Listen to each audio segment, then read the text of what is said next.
नमस्कार दोस्तों, आज आपका इस नए अंक में बहुत बहुत स्वागत है। मैं एडवोकेट प्रवीण कुमार सारस्वत। आज हम चर्चा करेंगे protection of women from domestic violence act 2005 के एक बेहद महत्वपूर्ण प्रावधान पर सेक्शन 20 के बारे में आज जो है हम आपस में चर्चा करेंगे। और अगर आप यह सेक्शन अच्छे से समझ लेते हैं तो आपका यह स्पष्ट हो जाएगा कि डोमेस्टिक वायलेंस के मामलों में पीड़ित महिला को आर्थिक सुरक्षा कैसे दी जाती है और सेक्शन 20 क्या है। सेक्शन 20 को मॉनेटरी रिलीफ यानी आर्थिक राहत कहा जाता है। इस सेक्शन के तहत अगर कोर्ट यह पाती है कि महिला घरेलू हिंसा की शिकार है तो वह प्रतिवादी को आर्थिक सहायता देने का आदेश दे सकती है। यह राहत महिला और उसके बच्चों दोनों के लिए हो सकती है। आर्थिक राहत का उद्देश्य सेक्शन 20 का जो मुख्य उद्देश्य है वो महिला की रोजमर्रा की जरूरतें पूरी हों और उसे आर्थिक रूप से असहाय न छोड़ा जाए और घरेलू हिंसा के कारण हुए नुकसान की भरपाई हो सके और उसके बाद महिला सम्मानपूर्वक जीवन जी सके। यह सेक्शन 20 डोमेस्टिक वायलेंस एक्ट की आर्थिक रीढ़ है।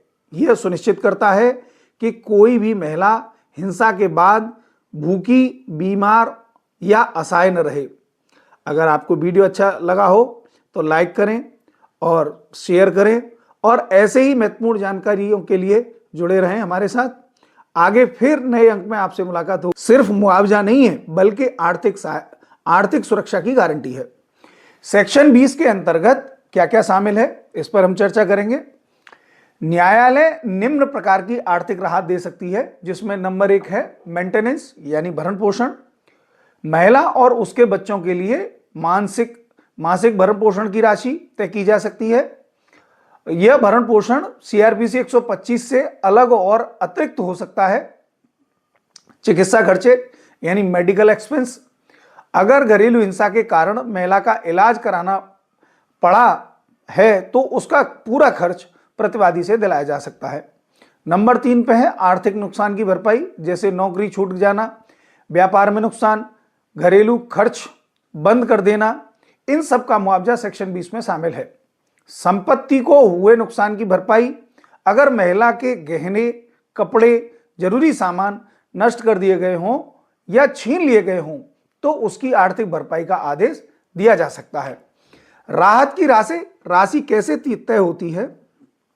कोर्ट जो है निम्न बातों का ध्यान में रखती है। नंबर एक में है प्रतिवादी की आय, नंबर 2 में महिला की आवश्यकताएं और नंबर 3 पे लाइफस्टाइल यानी जीवन स्तर, नंबर 4 पे बच्चों की जरूरतें, नंबर 5 पे घरेलू हिंसा की गंभीरता।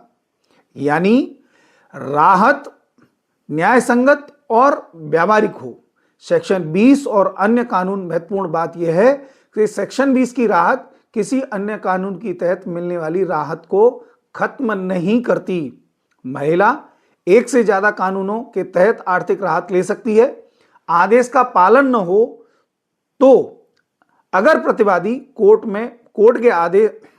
के आर्थिक आदेश का पालन नहीं करता है तो उसमें वेतन कटौती, संपत्ति कुर्की, कानूनी कार्यवाही, कोर्ट सख्त कदम उठा सकती है। अब एक एग्जांपल से इसको समझ लेते हैं कि मान लीजिए पति ने महिला को मारपीट कर घर से निकाल दिया और खर्च देना बंद कर दिया। ऐसी स्थिति में महिला सेक्शन 20 के तहत कोर्ट से मासिक खर्च, बच्चों की फीस, मेडिकल का खर्च का आदेश ले सकती है। सेक्शन 20 क्यों इतना जरूरी है? क्योंकि घरेलू हिंसा सिर्फ शारीरिक नहीं होती, आर्थिक हिंसा भी उतनी गंभीर होती है। सेक्शन 20 महिला को आर्थिक रूप से मजबूत बनाता है। अब सेक्शन 20 के हम कंक्लूजन की बात कर लेते हैं। तो सेक्शन